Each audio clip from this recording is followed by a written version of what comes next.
Kapra municipal కార్యాలయం ఆవరణలో ఆషాఢ మాస బోనాలు వేడుకలు ఘనంగా నిర్వహించారు. కాప్రా మున్సిపల్ సిబ్బంది ఆడపడుచులు బోనం ఎత్తుకుని అమ్మవారికి నైవేద్యం సమర్పించారు. కాప్రా డిప్యూటీ కమిషనర్ జగన్ ప్రత్యేక పూజలు చేశారు. ఆషాఢ మాసంలో ప్రతి సంవత్సరం బోనాల జాతర ఘనంగా నిర్వహిస్తున్నామన్నారు. ప్రజలందరూ సుఖ సంతోషాలతో ఉండాలని అమ్మవారిని కోరానని కాప్రా డిప్యూటీ కమిషనర్ జగన్ తెలిపారు. మన సంస్కృతి సంప్రదాయాలు భావితరాలకు అందివ్వడం మన బాధ్యత అని నాగారంలోని సెరెనిటీ ఉన్నత పాఠశాల ముఖ్య కార్యదర్శి నోముల వసంత పేర్కొన్నారు.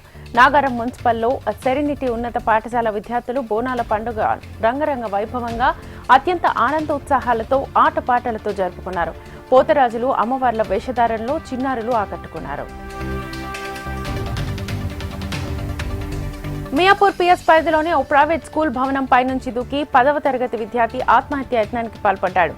భవనం 4వ అంతస్తు పైనుంచి దూకడంతో విద్యార్థికి తీవ్ర గాయాలయ్యాయి. ఆసుపత్రికి తరలించగా చికిత్స పొందుతూ మృతి చెందాడు. ఘటనపై పోలీసులు కేసు నమోదు చేసి దర్యాప్తు చేపట్టారు.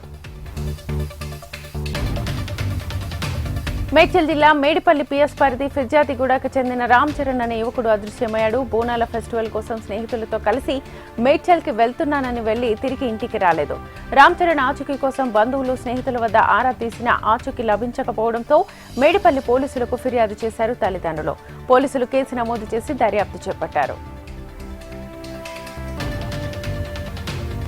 సెయింట్ జోసెఫ్ డిగ్రీ పీజీ కళాశాలలు పేరెంట్స్ ఇంటర్ స్పేస్ డేను నిర్వహించాయి. హైదరాబాద్ కింగ్ కోర్టులోని కళాశాల ఆవరణలో దీక్షారంభ 2025 సందర్భంగా పేరెంట్స్ ఇంటర్ స్పేస్ డే నిర్వహించారు. ఈ కార్యక్రమం ఫస్ట్ ఇయర్ లో జాయిన్ అయిన నూతన విద్యార్థుల అభివృద్ధిని ప్రోత్సహించడానికి రూపొందించామని కాలేజ్ ప్రిన్సిపల్ వెల్లడించారు. సమగ్ర విద్యార్థి అభివృద్ధిలో కుటుంబాలు పోషించే కీలక పాత్రను గుర్తించి తల్లిదండ్రులు వారి పిల్లలు కళాశాల మధ్య పరస్పర చర్యను పెంచడానికి దీక్షారంభ అనే వ్యవస్థను స్థాపించినట్లుగా తెలిపారు. రంగారెడ్డి జిల్లా న్యాయ సహాయ సేవల సంస్థ ఆధ్వర్యంలో మధ్యవర్తిత్వం అవగాహన కార్యక్రమాన్ని ఘనంగా నిర్వహించారు.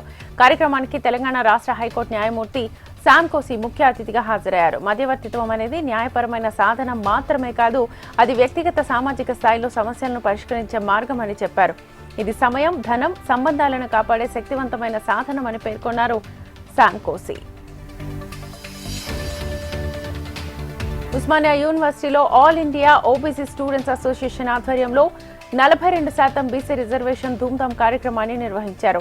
విద్యా ఉద్యోగాలు, స్థానిక సంస్థలో 42% రిజర్వేషన్ల నిమిత్తం బిల్లులను ఏకగ్రీవంగా ఆమోదం చేసి కేంద్రానికి పంపి 3 నెలలు దాటినా పట్టించుకోవడం విచారకరమని మాజీ మంత్రి శ్రీనివాస్ గౌడ్, జాతీయ బీసీ దళ అధ్యక్షుడు దుండ్ర కుమారస్వామి అన్నారు. కేంద్ర మంత్రి బండి సంజయ్ ఎందుకు మౌనంగా ఉంటున్నారని ప్రశ్నించారు.